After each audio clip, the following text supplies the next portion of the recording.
You know what we should do is we should talk more about Satan. Satan's a lot of fun. Satan's a lot of fun. We should do more videos about Satan. Well, convenient, because that's exactly what we're going to talk about. Hello, everyone. Welcome to Bible and Archaeology. As always, I'm Jordan Jones. I'm joined by Dr. Bob Cargill today for, yes, a very fun conversation about Satan, maybe. We're going to talk about the serpent in the garden, and this topic comes to us through a question that we got from one of you. So, as always, if you have questions that you would like us to maybe talk about, you can send them to us at our email down in the description, bible-archaeology@uiowa.edu. This question came to us through Patreon. So if you're a Patreon supporter and you submit a question, that's something that we're going to turn into an episode, or we're going to bring it. If you send us a general question, we might get to that. But this one came to us through Patreon, so thank you to our Patreon supporters for submitting your question. This question comes to us from Shane. And Bob, I just want to jump right in because there's a lot to get through with all of the ways we can go down this. Shane says, "Hey, Bob and Jordan, I have a question for you about the serpent in the Garden of Eden. Growing up, I've often been taught that the serpent who tempts Eve in the Garden of Eden is Satan. However, when I look at the story, I'm not so sure where this comes from. Does the Bible actually say the serpent is Satan, or is this just something people have come to believe about the serpent over time? Thanks for your time. I really appreciate all you guys do." Shane, thank you for your support and for the question. And we're going to take his question and add a little bit onto it, because I think let's just go through some of the misconceptions about the serpent in the garden today. The big one being, is the serpent Satan? But then let's talk through some of the other ideas that have been attached to the serpent, because this is one of the iconic scenes right at the opening. So most people, if they've tried to do their read the Bible in a year, have at least gotten through the scene of the serpent, and then maybe, you tap out when you get to a genealogy. But the serpent in the garden is one of these moments that we think we know pretty well, but maybe because of that, we just kind of skip over it, and we don't actually know what it says. I agree. And we can just start with the short and simple answer. Shane, thank you again for the question. The answer is no. Genesis 3 does not ever say that the serpent is Satan. So thank you and good night. I'm glad we were able to answer this. No, it doesn't say that. I was raised the same way, by the way. I was raised thinking that the serpent that's mentioned in Genesis chapter 3, the one that comes in and tempts Eve, by the way, Adam's standing right there, but that's another episode. But the one that's tempting Eve is Satan. By the way, that becomes the Jewish tradition, that becomes the Christian tradition, that the serpent is Satan. So the text doesn't say that. We can look at the text, but it doesn't say that. So then the big question is, how did that tradition come to be? Because clearly you have this temptation, and again, we'll look at this word, of Eve and Adam, who's standing right there. And because they're being tempted, and because God punishes them, and then because we later see a rivalry much later between God and Satan that appears in the Bible, people retroject that back into Genesis 3, and they say, this serpent must be Satan. Serpents are evil. Right. But that's all a retrojection. That's all a tradition. So the big question is, where did that come from? But in order to do that, we got to start with the text. Let's start with the text and work our way from the beginning until today. So let's look at Genesis 3. We'll put it up here. Genesis 3, 1 through 7 is the passages we're mainly going to be looking at. Now the serpent was more crafty than any other wild animal that the Lord God had made. He said to the woman, "Did God say, 'You shall not eat from any tree in the garden?' The woman said to the serpent, 'We may eat of the fruit of the trees in the garden, but God said, You shall not eat of the fruit of the tree that is in the middle of the garden, nor shall you touch it, or you shall die.' But the serpent said to the woman, 'You will not die, for God knows that when you eat of it, your eyes will be opened, and you will be like God, knowing good and evil.' So when the woman saw that the tree was good for food, and that it was a delight to the eyes, and that the tree was to be desired to make one wise, she took of its fruit and ate. And she also gave some to her husband who was with her, and he ate. Then the eyes of both were opened, and they knew that they were naked, and they sewed fig leaves together and made loincloths for themselves. So, Shane's immediate question, right? If you're reading through this, as you already said, does this say Satan? No. Nowhere in this passage, in the Greek, in the Hebrew, in the English, does this say Satan. What we have is just our regular word for serpent, right? The same word we get everywhere else, Nahash, we get the snake that shows up here. Yeah, this is, and again, from verse 1, now the serpent, ha-nahash, right? So this is our regular word for serpent. If you go down to verse 2, the woman said to the serpent, el ha-nahash, right? So again, she's having a conversation with a talking snake. Nice, so calm day, chatting with the snake, hanging out in a tree. And if Balaam can talk to a donkey, we're talking to snakes. This is just how the primordial world works, right? So she talks back to the snake, and then in verse 4, but the serpent says back to the woman, and this is again ha-nahash. So it doesn't ever call this being Satan. And if you look very clearly in verse 1, now the serpent ha-nahash was more crafty than any other wild animal. Right, chayat hasadeh, right, a beast of the field. So it's reinforcing this idea that it's this chaya, right, this animal in the field. So it's doubling down on the fact that this is just a serpent.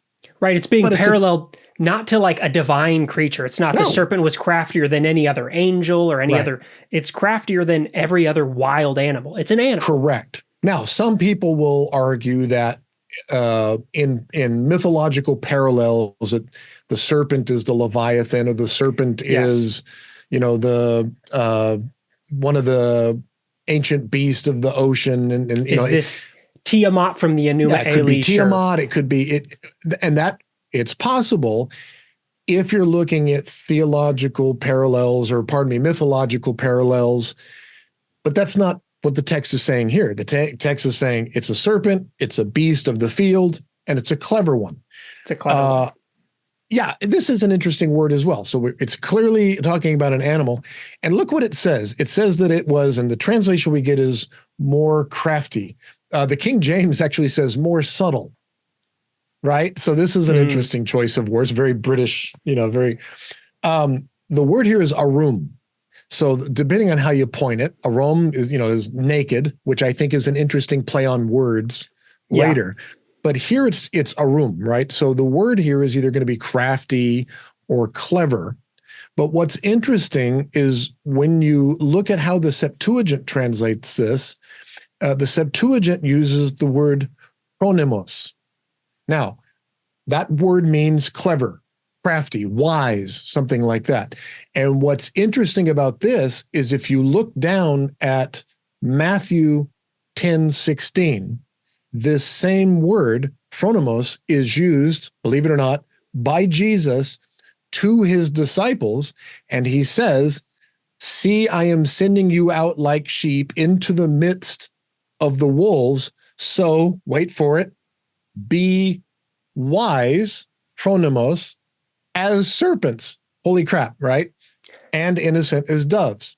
So he's saying be innocent, right? But also be whatever you want to translate this as, shrewd, clever, crafty, wise, right? But it's the same word, and he says it as serpents, right? He's using the same word that is used of the serpent in Genesis 3. And Jesus is telling his disciples, I want you to act like this.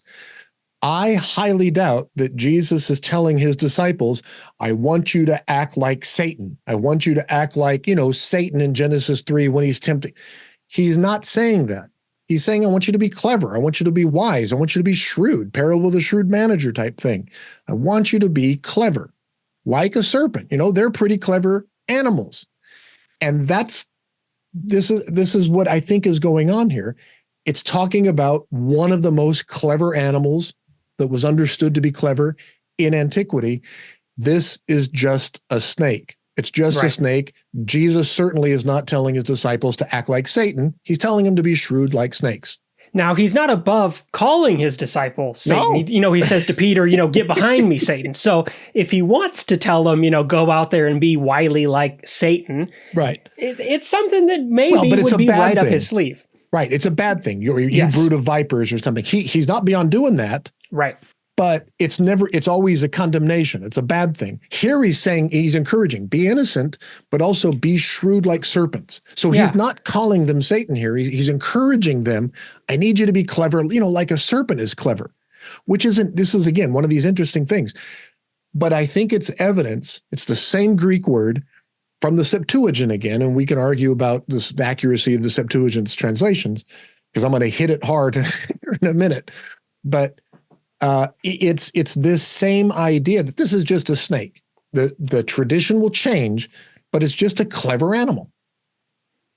And something else with this, when we're talking about the cleverness of this and how far do we want to push this, this is one of the points that I think a lot of people look at of if the serpent is being crafty, or how far do we want to read this if they're being crafty, if they're being deceptive, if they're being a trickster. This is kind of that first opening of the door, I think, for a lot of people of, well, why does this need to be something maybe other than just a regular animal or other than God, that we need to get some distance here in this moment of, are we seeing a scene of temptation or testing? Because if we're in the garden and we're in this divine place, are we comfortable with the idea that, does God know that the serpent is here? And if the serpent is Satan, there's some people that say, like, God didn't know that the serpent was Satan, that Satan was in the garden, which is a whole other problem. Correct. And we've talked about this with the insertion of the word angel of the Lord versus the Lord doing something, putting distance between God and things that are problematic. If you don't have what is essentially a talking snake doing this tempting or testing or whatever we want to call it, doing this conversation, if there's no serpent doing this, then you've basically just got Adam and Eve walking around going straight for the fruit of this tree. Ultimately, they're going to say, why is it that we can't do this? And they're just using their free will, which God apparently gave them. And it's just God and Adam and Eve, right? And then a bunch of nameless animals. Yeah. So this tends to make it look like God, he's the only other player, right? So God may be responsible for tempting or testing, and maybe they're not prepared for that. So they have this talking snake that come up, which is an odd animal to begin. It doesn't have any arms, doesn't have any legs, right? So we're going to get the etiology for where that came from in a minute. But you have this fourth party come into play that now can become, it's just a snake, but it can now be responsible for why Adam and Eve are doing what they're doing. It's their free will, but it's not, there's a buffer in between God and Adam and Eve now. It's this snake, this talking snake, this clever snake. There's two other stories with this discomfort with God testing that we need to put on the table here as well. One of them may be more well-known than the other. The first is the binding of Isaac in Genesis 22, where we get the verse that tells us, after these things, God tested Abraham. And but is that what it says? Is that what it says? Exactly. We get because we have test. How may we need to be understanding this? We're uncomfortable because God is making a trial of Abraham, or we're getting closer to the serpent territory of what exactly is going on between these two. How do we translate the word nisa, right? How do you translate this word? Certainly God is testing Abraham. That is an accurate translation. God is testing Abraham. Hey, Abraham, that son you've been waiting for all this time? Go sacrifice him on this mountain that I'm going to show you. I want you to kill your own son for me. Yep. Let's make a deal. Yeah, here's what I need you to do. That is, by any other means, we would use this word to say he's tempting him. But we have this rule But God doesn't tempt people. God doesn't tempt people. So we got to call it something else. Just like the Ark of the Covenant can't be an idol, No. right? Because we don't allow idolatry, even though it's No a wooden idols. box covered in gold with mythological hybrid beings on top. Just like we're a monotheistic religion, even though we've got all these other, non-human divine beings, sons of God and Right. angels and stuff, but we're a monotheistic religion. Yep. So we got to call them something else. We've got to say that God's doing something else. So we can't tempt, because that's bad. So we'll say he tested. The second example, because this one we move past, and you're like, yeah, it's a test. It's fine. It's no big deal. Let's jump to 1 Kings 22 for a second quick comparison with the story of Ahab. And God, the Lord says, who will entice, speaking to the divine council, who will entice Ahab so that he may go up and fall? And then a little bit later down, the Lord said, a spirit says to God, I will go out and be a lying spirit in the mouth of the prophets. And then the Lord said, you are to entice him and you shall succeed. Go out and do it. So you see, the Lord has put a lying spirit in the mouth of all these your prophets. So again, now we've got a little bit of a buffer. There's a lying spirit that's coming, but it's being sent from God. God's saying, hey, who wants to do me a favor and go down and get Ahab to do this? Somebody raises their hand and God goes, perfect. Go and get him to do this thing. And so if we're looking at the serpent scene here, I think if you put these two next to each other, is the serpent acting because the serpent wants to, or did we get a couple verses that dropped out where God's saying, hey, who wants to go sit in the tree? We don't have that. That's not there. But in 1 Kings 22, we've got this divine council scene where somebody's being sent to entice Ahab to do something. It's to deceive, right? Right. It's to deceive is the word in Ezekiel 14:9. You have it in 1 Kings 22. It's this idea of God deliberately trying to deceive. Yes. And people will say theologically, they'll offer an apology. Oh, but these are bad guys. We need to okay. It's but Ahab, so we're okay with it. Correct. Since he's a bad guy, it's okay, right? The end justifies the means. You've still got God deliberately, let's say, looking for someone to deceive him on his behalf. But look at verse 23. So you see, the Lord has put a lying spirit in the mouth of all your prophets. Yeah. God is hardening Pharaoh's heart, but we don't like Pharaoh, so it's okay. It's fair. Again, it's God doing things that it's like, wait a minute, you're not supposed to do that. You're not supposed to do that. And if anyone else did that, we'd say that's tempting or that's deceiving but it's God doing it. Now, for me, if you've ever had a class with me, God does what he wants. God is God. He gets to do whatever he wants. That's what he gets to do. But people who think that God must abide by certain rules and he can't act this way and he can't do that, they put God in this box and he can't act this way, and they ignore Isaiah 45, right? And God has to act a certain way. He can't be the singular God who's responsible for everything. He can only do good things and he can't do these other things. They don't like this verse, and so they've got to offer apologies around it.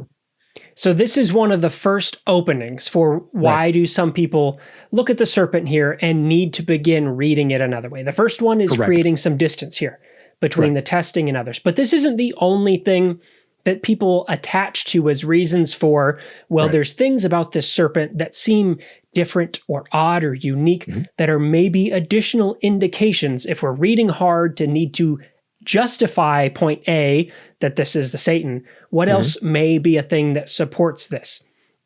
The serpent talking is kind of the next thing on the list, because people go, wait. This is a snake. Snakes don't talk. If this snake is talking, then there's got to be something else going on, whether this is a possessed snake, or this is Satan in the form of a snake, or this is one of Satan's henchmen that's now, but it's talking. And so that's got to be the thing that opens the door. So Bob, does talking snake equal Satan snake within the world of the Bible? This is the big question, right? It's how do you get a talking animal if it's not possessed by something else, right? Was parcel tongue one of the languages at the Tower of Babel that God created, right? We don't know.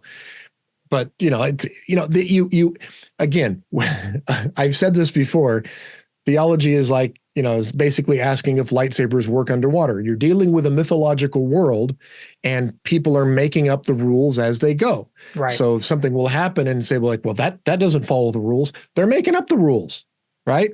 So now it's like, well, what about it's a talking snake? Well, snakes don't talk. Well, it has to be possessed by something. Therefore, and now they're coming up with an apology or something to try to figure this out. But there are verses that we find later, much later, that begin to deal with this. Again, early on, talking snake, who cares? It's a story. It's our tradition. It's our heritage. So we'll just put it in there. And it was, hey, wait, once upon a time, there was a talking snake. And this is why we don't live forever anymore. Right. Right. We used to, but now we don't. But there was this talking snake. And at some point, somebody came along and said, snakes don't talk. There must have been something else involved. At a much later date, and they started writing these prequels, and they started writing these, what's the name of the Star Wars? Rogue One. They start writing these plot hole fillers, right? And these Solo and these things to try to go back and fill the plot holes and the backstories of these things. And that's what you get. I think you've got some examples of these, right? Yes. Well, I think there's two big ones that we should look at. The first one coming from the book of Jubilees, and then another one coming from our good friend Josephus. And so the book of Jubilees says, on that day, the day that they were removed from the garden, this is Jubilees 3:28, on that day was closed the mouth of all beasts and of all cattle and of birds and of whatever walks and whatever moves, so they could no longer speak. For they had all spoken with one another with one lip and with one tongue. So not just could the serpent talk according to Jubilees here, all the animals could. And then the day they get kicked out is like this is the animal Tower of Babel moment. You all get to talk together until this happens. You get kicked out. Now, no more talking. Many people aren't familiar with the book of Jubilees. Yes. This is basically, now some people say it's a recasting or a retelling of the biblical stories. So it's like a rewritten Pentateuch, right? Other people will argue, actually, it's just an alternate version of it using this alternate calendar. Jubilees, you have Jubilees and some other rewritten stories that are common at Qumran, right? You actually have these probably being part of the canon at Qumran. These were favored. You have the biblical text, but they really like these new calendars that are being favored. Because that's what it's trying to do. It's trying to retell the story of the Bible using this calendar based on these jubilees that we have. And so you have this story being retold, and while they're retelling, right, while they're telling the story of the Bible, you've actually got them giving some, basically they're droshing, right? They're offering a little midrash, or offering a little explanation as to, by the way, let me just fix this here. All the animals could talk, not just the serpent. All the animals could talk. But then when they got kicked out, the animals couldn't talk. But they used to be able to talk, so this is not a problem. Moving on. And Josephus tells us something similar in Antiquities. He says, but while all the living creatures had one language, at that time the serpent, and then he gets into the temptation scene, and then when the serpent gets punished, for Josephus is when the speech goes away, and he says, he also deprived the serpent of speech out of indignation at his malicious disposition towards Adam. So this idea of, hey, we've got a talking snake and we need some explanation isn't new. It's very old. They are looking at this just like we do and go, the snake is talking, something weird is going on. But interestingly, they're not pointing it necessarily towards Satan right here. Instead, they're saying the snake talked.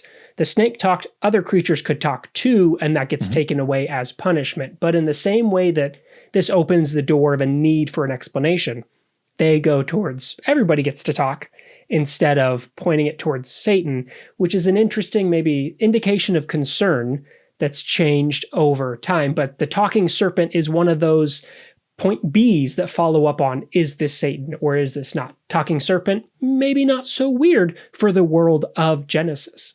Correct. And they knew it was an issue. Jubilees is going to address it one way. And again, Josephus has access to Jubilees. It has access to Enoch, right? So these books are in existence.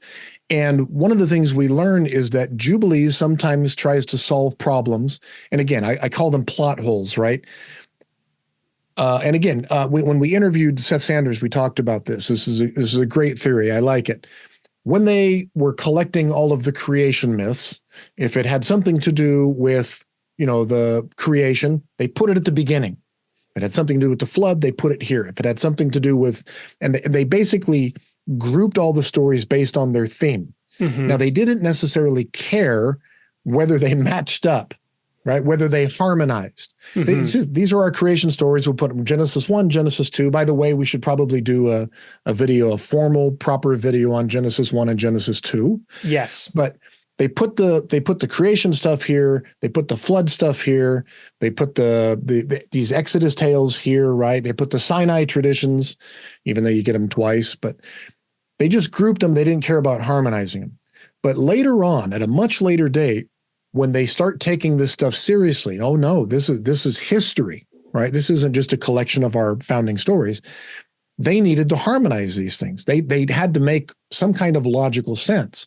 And this is when they went back and started filling the plot holes. Now, how do you fix this stuff? One way is the way Jubilees does. They go back and they offer these explanations. It's the same thing that the Targums do. It's the same things that the Midrash does. It's the same thing the Talmud does. They get together and they said, oh, I can explain this. And then they offer an apology. That's one thing that you can do. The other thing is what Enoch does is you can just tell a new story. And that is, so Enoch's going to come along and say, no, let me tell you what's actually going on. And they'll take a verse like Genesis 6, 1 through 4, and they'll say, these sons of God, let me expand that story. And they'll introduce a new story. And that becomes the story of essentially these fallen angels. And now they can introduce this new apology or this new explanation for it. So it's not just, oh yeah, all animals could talk. Now they introduce these new characters who now they can explain it this way. So it's problem solving on a master scale in a very creative way. So that's another one of the openings of, is the serpent Satan? No. One of the things people point to talking, not so much the explanation or the reason that's needed here. Right. See other ancient sources. Another point that I think we should talk about when we're looking at the serpent here that maybe doesn't get connected to Satan so much, and you mentioned it earlier, but is one of these misconceptions possibly about what happens is, did the serpent have legs? When we are looking at Genesis 3:14, as a part of the serpent's punishment, God says, because you have done this, cursed are you among all animals and among all wild creatures. Upon your belly you shall go, and dust you shall eat all the days of your life. And so for a lot of people, they look at this and they go, the serpent had legs, and now it's going to crawl on its belly. A part of its punishment is the loss of legs. Other people look at this and they go, I don't see anything about it saying it lost its legs or it didn't lose its legs. So Bob, let's start with Genesis. Right. For you in Genesis 3:14, do you think the serpent lost its legs and is forced to crawl, or that this is just, this is all you're ever going to get, and that's the punishment? Here's what I think is going on in Genesis 3:14. The nature of this curse, he says, because you've done this, you've tricked the woman, cursed are you among all the animals, among all these wild creatures. And again, this is how people already felt about snakes. Right. And so it's basically explaining why people feel this way. They're telling a story, and here's why people hate snakes. Here's why they're afraid of snakes. And so this becomes an etiology. Why are people afraid of snakes? Well, remember, an etiology is an explanation for an otherwise naturally occurring phenomenon, right? So why is there a rainbow? They don't say because when water goes through because when light goes through a water droplet, it refracts into the many different colors of white light. And, you get the Pink Floyd album cover and stuff. It's not that. It's because God flooded the earth, and let me tell you this story, and then he promised not to do it again. They didn't know science. So an etiology is an explanation of an otherwise naturally occurring event. So they are going to do two things in this one story. One, why do we all hate snakes? Well, God cursed them more than all the other animals. And 2, upon your belly you shall go, and dust you shall eat the rest of your life. I think what's happening here in Genesis 3:14 is that they assumed that at one point snakes did have arms and legs. And I think this for 2 reasons. One, they probably had access to other reptiles that were long and had the tongue and had little arms and legs, lizards and things. And so they said, see, they used to look like this. But also, every once in a while, they'll probably come across a snake skeleton. And if they look carefully, you can probably still see these little buds, right? Where they once had, that probably they could look very carefully and they could see them. And they would probably say, what are these little things here? Right? Just the vestigial remains of these arms and legs of the snakes. And they'd say, they used to have them, but God cursed them and took them away. And so now, whether somebody went through a skeleton or whether found an intact skeleton that well. But I think between these 2 rationales, you've got the origins of this etiology. Lizards and the skeletal remains, they said, snakes used to have legs and now they don't. Why is that? Let me tell you a story. God got mad at the snake and he took away his arms and legs. And this is what we see again in our friend Josephus, as well as in Pseudo Jonathan's retelling, that they both talk about the fact that the snake had legs that gets removed. So in their expansion and in their retelling, they're drawing on, much like we look at it and they go, did they have them or did they not? They're doing their little plot hole fixes that maybe, we need to bring that in. Let's bring in a little bit of clarity for the thing we all assume. This isn't so much connected to the Satan serpent part, but just one of these ideas of, is this in here? Is this not in here?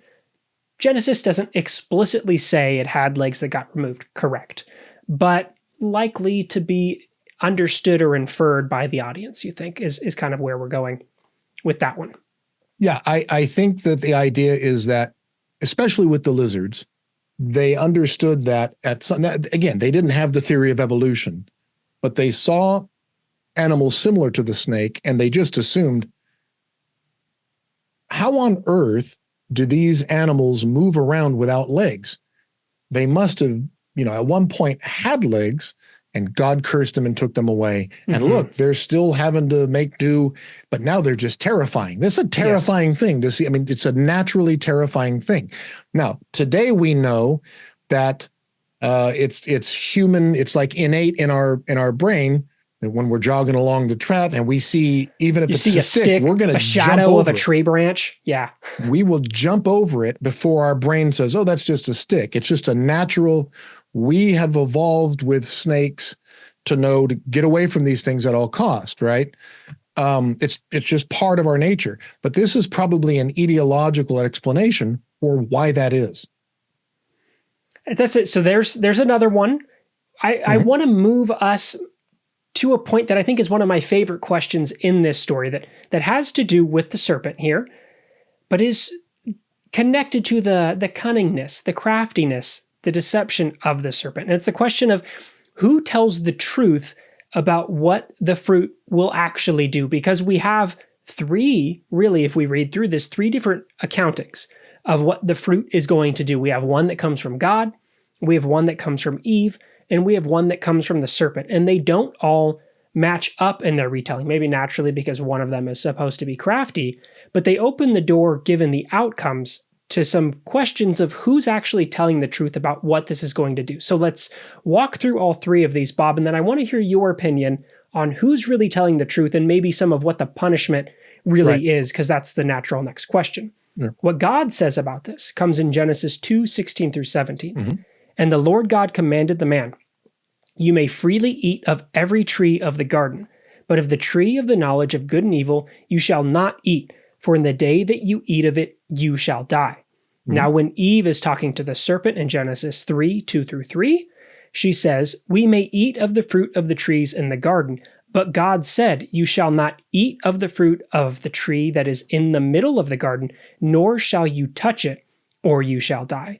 And then the serpent, in replying, says, you will not die, for God knows that when you eat of it, your eyes will be opened, and you will be like God, knowing good and evil.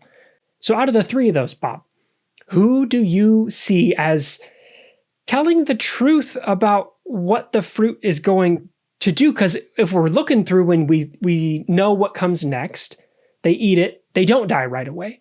They touch it, they don't die right away. But the serpent says your eyes are going to be open, and that is, they see that then they are naked. And so is the serpent the one that's actually telling the truth? Or is there a bigger question behind what the punishment is that maybe makes the serpent kind of telling the truth, but God telling the truth as well? I'm gonna give an answer that's gonna sound like a cop-out, but I'm gonna invoke Einstein, and it's gonna be okay. They're all telling the truth, but you have to a very diplomatic response. Yeah, I know, but I'm not. I'm gonna give a relative response, right? Because you have to remember that time is involved when it comes to dying. Mm-hmm. Dying very rarely isn't an instantaneous process, unless you are just vaporized instantly. For most people, death is a process, right? It doesn't just come instantaneously. It's something that happens over time. Now, here's what I mean by this. For in the day that you eat of it, you shall die, right? The Lord God said, in the day that you eat of it, you shall die. Did that happen? Did that happen? No, it didn't. The day that Adam and Eve ate of the fruit, they did not die. So did God lie? No, but that could also be an expression that basically indicates on the day that you eat of it, you will begin to die. You will no longer, and I'll explain what I mean here in a second, you will no longer have access to that other tree, the tree of life. Mm-hmm. Now, this is Augustine, right? Screwed this up, and I'm one of these people who says that, this concept of original sin was messed up from the very beginning. But this concept of we used to be immortal, and then because of this original sin, we instantaneously became more. That's wrong. Humans were always mortal. We've always been mortal. We're always human. But according to the text, we had access to the tree of life. It's like a fountain of youth. It's like you drink the cup, you eat what is it in Gilgamesh? The tree of rejuvenation. Right. Yeah. The tree that makes an old man a young man again, right? Yes. The plant at the bottom of the lake. It's not immortality, but it is the bringing youth back to you. Correct. It allows you. By the way, in Gilgamesh, what steals the plant from him? It's a serpent. It takes the plant away. Anyways, that's another video. They have this, so they're mortal and they age, but then apparently they have access to the tree of life and they are rejuvenated, and this process continues. But as soon as they eat of this tree, and God kicks them out of the garden, and that's the thing, they get kicked out of the garden, they put the cherub there and he's got the flaming sword and they can't get back in, they begin to die. That mortality that they've always had sets in. So did God lie? They didn't die that day, but on that day they began to die because they no longer had access to the tree of life. The woman says, God said, you shall not eat of it, or the tree that's in the middle of the garden, nor shall you touch it. Now, God never said that. This makes Eve, by the way, the first exegete, right? She's the first one. She's the first one that says, here's what he said, but here's what I think he meant. Fence around the Torah. Yes. Right? It's just the first fence around the Torah. Don't eat it. Don't touch it. Right? If I don't touch it, I can't eat it. So she's being a good Jewish rabbi here and putting our first fence around it. And the serpent said, you will not die. Your eyes will be opened, which was true. Yes. They didn't drop dead. Their eyes were opened, and what happens, right? They see that they're not wearing any clothes, and she said, you will become like God. And what does God say later? You've become like one of us. Mm-hmm. And so Satan's actually, pardon me, not Satan, the serpent I made my own mistake here. The serpent's actually telling the truth because they are basically exchanging access to immortality, but in ignorance for knowledge, this pursuit of knowledge, at least to be like the gods, knowing the difference between good and evil, but for a mortal life. Mm-hmm. And to me, that's what this story is about. Right. Do you want to live in eternal ignorant bliss? You get to be immortal, but you're ignorant and you just live in ignorant bliss. Or do you choose to be immortal, but you get to pursue knowledge and you get to have the ups and downs of a human. You get to understand what it truly means to be human, pursuing wisdom, pursuing knowledge. And Adam and Eve choose to be human, even though they know it means that they're going to die. Now that's me sermonizing, right? That's me giving a theological interpretation. But they didn't drop dead. They just didn't have access to the tree of life anymore. And they all get different punishments, which we can talk about at a different time. But the snake's punishment is he loses his legs and he gets to crawl on his belly. But they don't drop dead. They just get kicked out of the garden. And this is one of those moments that a lot of people will do some intertextual reading and pull the verse, a day is like 1,000 years, and saying, oh, so when God says you're going to drop dead, what God really means is God timeline 1,000 years. And that, look, when they leave the garden, they have these very long lifespans that are getting close to 1,000 years. And so it is a day, and God's telling the truth, pulling in other texts. But if we read kind of all three of them together, we do get the fullest picture of the serpent says your eyes are going to be open. That's true. God says you are going to die. So all of these pieces, when put together, like you said, yes to all of them. Mm-hmm. We get the fullest rendition of this, but it is one of these moments where, looking through these, typically we jump past the serpent because we expect the serpent to be the bad one, the wily one. Now, To be fair, the serpent says you will not die. That is wrong. But they're also right about some of this. And so the serpent maybe gets some bit of a bad rap in their retelling here because they told the lie and the truth. Your eyes are going to be open. That is correct. Yeah. He's, again, it's usually these temptations. It's never just a flat out bold-faced lie. It's usually couched with some truth. And this is true about everything we do in life, right? We usually can sniff out just a flat out lie, unless we're running for president. It's the lies that are tempered in there with some truth, right? It's these things that, and again, it's with time. It's, in the day that you eat of it, you will die. Does that mean you will begin to die? You will drop dead like Uzzah touching the ark, right? What does it mean? So did they begin to die? Did they lose access to the tree? Yes. So in that sense, God's right. Did they drop dead? No. So in that sense, that wasn't true. Was the serpent telling the truth? Yeah. But they didn't drop dead, but they became essentially mortal in that they were going to die. So it has to do with relativity. It has to do with what time frame are we looking at? They lost their access to immortality.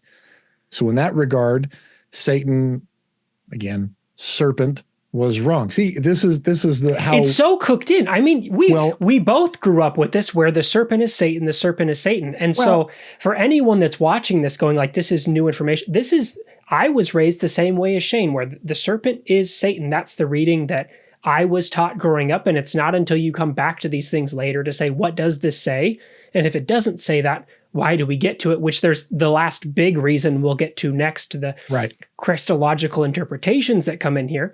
But this is one of those stories that is so maybe baked in without really reading it, that it's just ingrained in us. And it's not just the Christological interpretation, it's the Jewish interpretation as well, right? In both traditions, Satan is read back into the serpent for different reasons, but that's how it's interpreted. But it's a means by which to distance God from the events of that story after a time when they needed it all to harmonize, when they had to distance God from the events of this disobedience. So now this talking serpent that, just told them, by the way, this isn't going to happen. Now, all of a sudden, it's Satan. Oh, there's a temptation. Because remember, you don't have talk of Satan early on in the Hebrew Bible. He doesn't come in till very late in these later Hebrew Bible texts, and certainly in the Second Temple period. These pseudepigraphical texts, these apocryphal texts that come in much later that didn't make it into the canon. And then by the time you get to the New Testament, he's everywhere. Mm-hmm. So let's talk about a couple of these to wrap up for today, because as we've, I think, well laid out by now, this isn't a new reading. This isn't a new interpretation where people are looking at the story and saying, what does this mean? Which is a part of the beauty of it, is that it opens all these questions of what does this text really say? But this connection between serpent and Satan, as you said, is something that goes back in the Jewish and Christian traditions, part of it in the distancing between God and the temptation. There are some New Testament references that I think we should point out as well for people that said, I thought there were some intertextual connections here between this scene and it being tied to Satan in the Bible. And so those ones that I think we should mention up front are Romans 16:20, which draws on the curse in Genesis 3:15, that I will put enmity between you and the woman, and between your offspring and hers. He will strike your head, and you will strike his heel. In Romans 16:20, we get, the God of peace will shortly crush Satan under your feet. The grace of the Lord Jesus Christ be with you. And a lot of people look at this and say, is this a direct quote? Are we pointing back to this curse? But one of the common ones that people will look at and say, maybe this is going back towards that curse. And another one in Revelation, with all of what Revelation has to say in Revelation 12:17, then the dragon was angry with the woman and went off to make war on the rest of her children and those who kept the commandments of God and hold the testimony of Jesus. And in Revelation 12:9, and the great dragon, the ancient serpent, who is called Devil and Satan, was cast out, he who deceives the world. Some people look at these and go, okay, this is maybe the point that a lot of people go, this is that Satan connection within the Bible that I'm thinking of. But these, as you said, come later, but also aren't alone in their explanations, right? The Jewish tradition does this as well. 2 Enoch 31:4-6 is another one of these that I think we need to mention. The devil is of the lowest places, and he became aware of his condemnation and of the sin which he had previously sinned. And that is why he thought up the scheme against Adam. In such form, he entered paradise and corrupted Eve. You get this in 3rd Baruch as well later, 9:7. Satan, when he took the serpent as a garment. So by the time you get to 3rd Baruch, this is part of the received tradition. Satan is the serpent. Pseudo-Jonathan 3:6 has a little bit more to say about this. Well, we talked about Pseudo-Jonathan earlier, but here Pseudo-Jonathan says, when the woman saw Samael, the angel of death, then she was afraid. So a different name, but not only does Eve recognize this, but that inspires fear in her as well. So not just the presence, but recognition here too.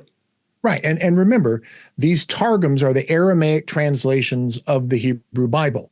But they don't just translate it, they drosh it a little bit. They add in these little interpretive nuggets that are helping people understand. But what they're actually doing is adding to the text. And what they throw in here is that the serpent is actually Samael, the angel of death, which is this being, right? It's this malevolent being. It's not just a talking snake. By the time you get to Pseudo-Jonathan, by this Targum, now it's this demon. It's this horrible thing that's trying to tempt her.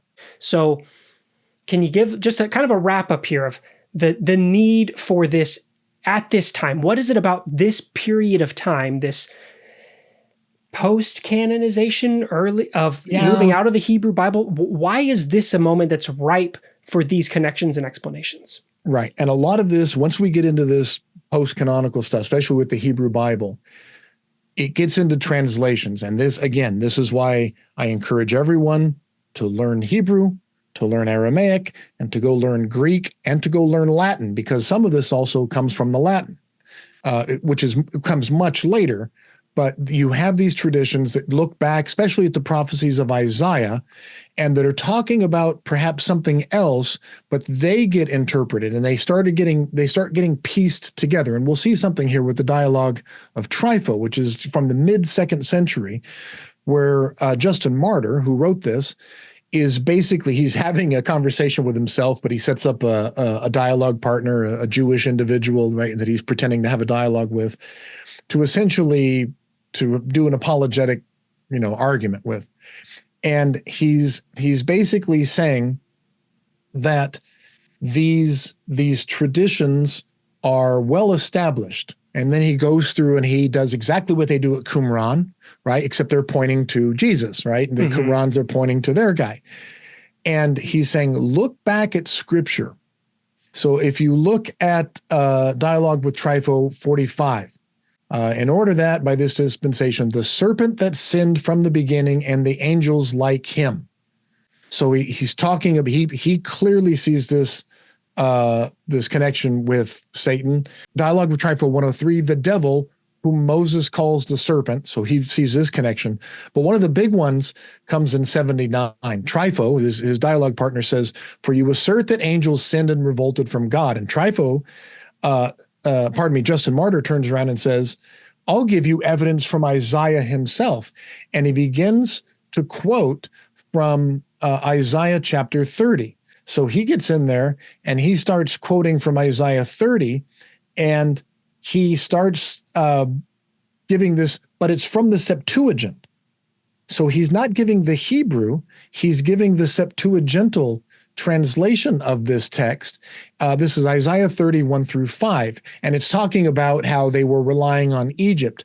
But when he gets down to the bottom, verses 4 and 5, he says, for the princes in Tanis are evil angels. Now, that is not what the Hebrew says, but that's how the Septuagint interpreted it. And in vain they will labor for a people which will not profit them, and there'll be a disgrace and a reproach. So now he's interpreting these prophecies of Isaiah as these evil angels, clearly incorporating the things that we read from Enoch. So they're really, really trying to incorporate the Enoch tradition.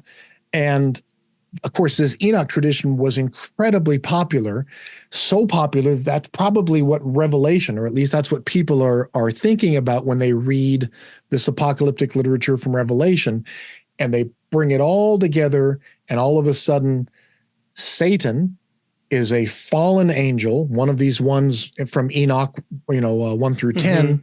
He must be one of these. He must be this Lucifer that we get later on from the Latin. He must be one of these things that Isaiah is talking about elsewhere, and that must be the serpent back in Genesis 3. It's the perfect moment for the pickup of old concerns and questions of the text, meeting new concerns about good and evil, and this split that opens the door to the serpent-Satan connection. So Shane, thank you for your question. We hope that answered your question and maybe a little bit more. If you have follow-up questions about this, let us know. Put them down in the comments. We're happy to address some more of these things in the future. If we left something out that you said we missed, or you just want to hear a little bit more on, please let us know. Put it in the comments. Send us an email. We're always happy to hear from you. But for all of us here at Bible and Archaeology, Bob, thank you for your time. I think this was a great conversation. To all our listeners, viewers, wherever you find us, thank you for tuning in. We look forward to seeing you next week.